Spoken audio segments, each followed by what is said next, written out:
Buenos días, queridos padres de familia, estimados alumnos. Hoy nos reencontramos por este medio, dadas las circunstancias actuales. No por ello pues se les quitará el derecho a la educación. Quien les saluda en esta mañana es el profesor del área de Ciencias Sociales, profesor Daniel Richarte Coronado. Sin más preámbulos, damos por inicio nuestra actividad en esta plataforma, esperando la participación de todos ustedes. El día de hoy tenemos como propósito identificar a los principales pueblos bárbaros en el proceso de la invasión hacia el Imperio Romano de Occidente.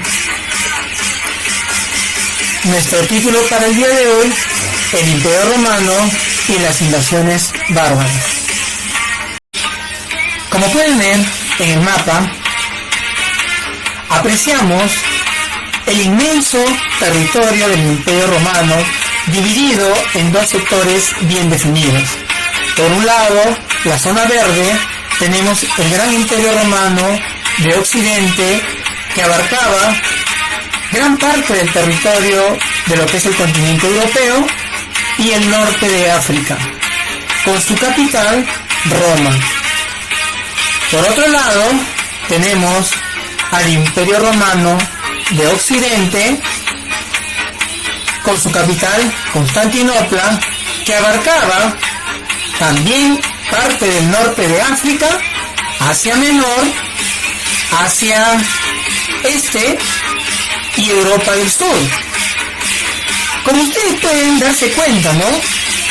Es tan grande, o fue tan grande, y les fue difícil mantener un buen sistema de organización en los diversos aspectos, ya sea en lo social, en lo económico, pero aquí viene, ¿no? Sobre todo en lo político, ya que les fue muy difícil justamente administrar tan grande territorio. Por eso, vamos a decir que el Imperio Romano de Occidente solamente duraría hasta el año 476, mientras que la parte de Roma oriental se mantendría aún hasta el año 1453. Chicos, yo les menciono estas dos fechas, son muy importantes. ¿Por qué? Con ello, los historiadores han podido hacer lo que más o menos ustedes trabajaron el año pasado, la división de la historia de la humanidad.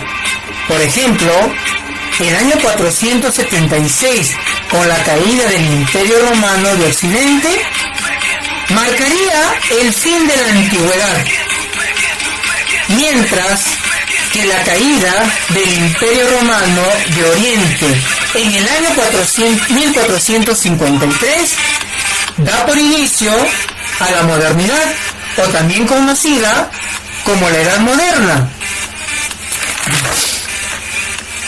Pero ahora, bueno, ¿no? Con esta aclaración, vamos a ver qué pasó luego de esta debilidad que tuvo justamente el Imperio Romano, porque gracias a estas circunstancias ocurrieron hechos que marcarían también la historia hasta nuestros días. Veamos qué puede seguir. Con ello, después de desintegrarse en este caso, o debilitarse el Imperio Romano, ahora vamos a conocer un poco a unos pueblos que se les va a denominar bárbaros. Bueno, este término de bárbaro los dan los propios romanos, aquel tipo de población que presentaba ciertas características que les iré mencionando. Lo consideraban pues pueblos inferiores, a pesar, ¿no?, que ellos tenían su propia cultura, pero tan solo porque estos pueblos no hablaban el latín, que es el idioma oficial de los romanos, los clasificaron como tal, bárbaros. Así es. Entonces, estos bárbaros, como les decía, tenían pues su propia cultura, quizás no tan desarrollada como los romanos. Tenían su propio dialecto, bueno, no conocían el latín, desarrollaron su propia forma de vida, su propio forma de estilo, vamos a decirlo así, en las actividades económicas como la agricultura, la ganadería, pesca, en las actividades que ellos podrían sobrevivir. Y como puede ver inclusive en esta imagen, vestían de diferentes formas, no como los romanos, que tenían más o menos una forma definida, así como nosotros también el día de hoy. Entonces, vamos a ir viendo un poquito más acerca de estos bárbaros, considerados como tal por los romanos. Entonces, estos pueblos habitaban fuera del imperio, por lo general se ubicaban en las zonas fronterizas del imperio romano y se clasificaban en dos grupos, ¿no? Tenemos por ejemplo a los germanos. Entre ellos vamos a encontrar a varios pueblos, ¿no?, germanos, pero decirlo así, que habitaban en esas fronteras. Tenemos los anglos, tenemos a los sajones, tenemos a los ostrogodos, tenemos a los francos, tenemos a los visigodos y a los vándalos, pero este grupo último que menciono se desarrolló o se ubicaron en el norte de África. Por otro lado, ¿no?, más a la derecha vemos algunos asiáticos, pero en este caso un pueblo muy temido por gran parte del imperio romano, inclusive por los mismos germanos o bárbaros. Entre ellos están los hunos con su gran líder Atila. Este era el panorama, ¿no?, de aquellos pueblos que ya les mencioné, que eran considerados inferiores a los romanos, tan solo por no hablar el latín o tener una cultura muy diferente a los que ya mencioné. ¿Por qué se inicia entonces la invasión? Vamos a conocer las causas, ¿no? ¿Qué necesidad, chicos, tendrían entonces estos bárbaros para ingresar así al Imperio Romano? Bueno, en realidad fueron muchas las causas. Vamos a mencionar algunas de ellas. Veamos, ¿no? Nuevamente ahí tenemos el mapa, ¿no?, para que se vayan acordando. El Imperio Romano de Occidente, la zona verde; el Imperio Romano de Oriente, en la zona amarilla. A ver, ¿se acuerdan? ¿Hasta qué año vivió o sobrevivió el Imperio Romano de Occidente? Muy bien, si dijiste es 476, excelente. Mira que esa pregunta la voy a volver a hacer. ¿Hasta qué año duraría el Imperio Romano de Oriente? Vayan pensando. Muy bien, 1453. Así es, ¿no? Y yo les había dicho que estas dos fechas eran tan importantes porque marcarían la historia. Entonces, vayamos viendo entonces un poquito las causas. Empecemos. En un inicio yo les había mencionado, ¿verdad? Las causas justamente, la primera sería esa, ¿no? Había una crisis interna en el Imperio Romano, ¿no? Mencioné conflictos internos, desacuerdos políticos, sociales. Todo eso, cuando ocurre en un estado, un imperio, en un país, se debilita y hay que tenerlo en cuenta siempre. ¿por qué entonces los bárbaros ingresan a ese gran territorio que estamos viendo? ¿Cuáles son las demás causas?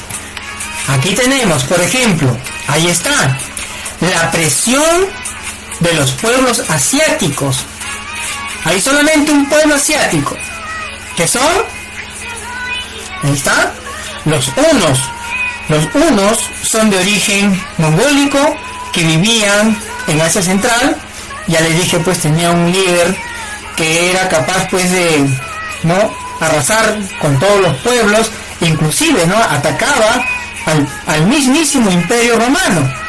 Total, es decir, todo el pueblo que vivía a su alrededor, pues le tenía mucho miedo, y eran considerados, pues, salvajes, por decirlo así. Eran muy buenos arqueros, ellos cabalgaban y podían estar parados y fácilmente lanzar un arco y flecha sin titubear, y alcanzaban a sus objetivos. Luego tengo otra causa que me gustaría compartir con ustedes. Muchas de estas zonas germánicas, es decir, los pueblos bárbaros que estaban en las fronteras, no tenían buenas tierras de cultivo, por lo tanto, pues pasaban necesidades económicas, hambrunas, quizás algunas penurias, y tuvieron la necesidad entonces de emigrar o adentrarse al gran Imperio Romano. Además, esta misma gente, empezó a crecer de manera rápida, generando pues una especie de explosión demográfica. Y bueno, ellos vivían en un territorio no tan extenso, no tan grande, entonces esa explosión demográfica hizo que se desplazaran hacia el interior del Imperio Romano. Y como ustedes ven,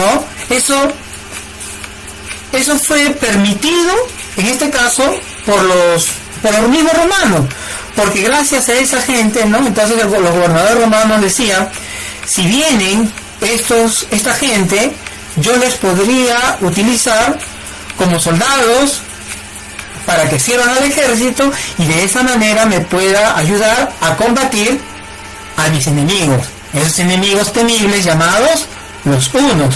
Entonces, por eso las invasiones son consideradas, chicos, la hicieron de manera pacífica, ¿verdad? Espero que esté claro hasta esta parte.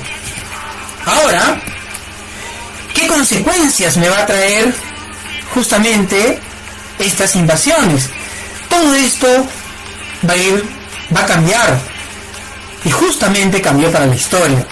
Por lo que yo les mencioné, nuevamente retomamos esto, Primero cae un sector del Imperio Romano, que vendría a ser Roma Occidental. Ahí está.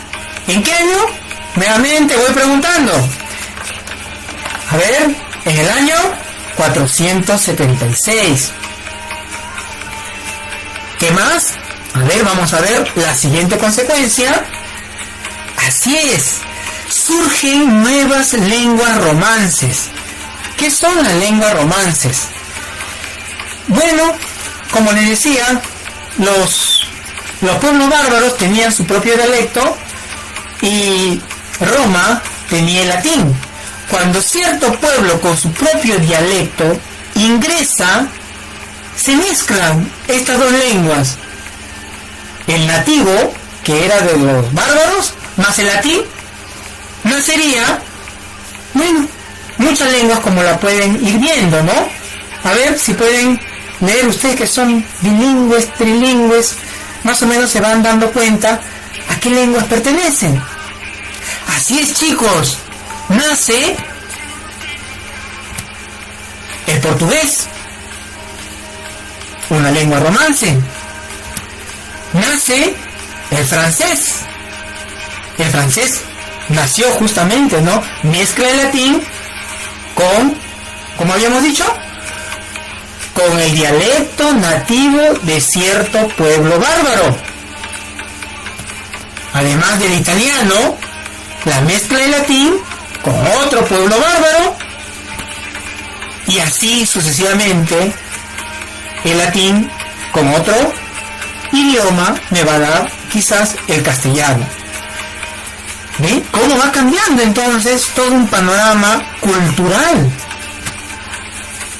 Además, una vez que sucede todo esto, pasa el tiempo, se van a formar los famosos reinos bárbaros, que este tema de los reinos bárbaros será en la segunda sesión, ¿no? Pero ya debemos ir mencionando qué son estos reinos bárbaros y las nuevas formas de organización política que van a ser, como va a ser el conocido sistema feudal.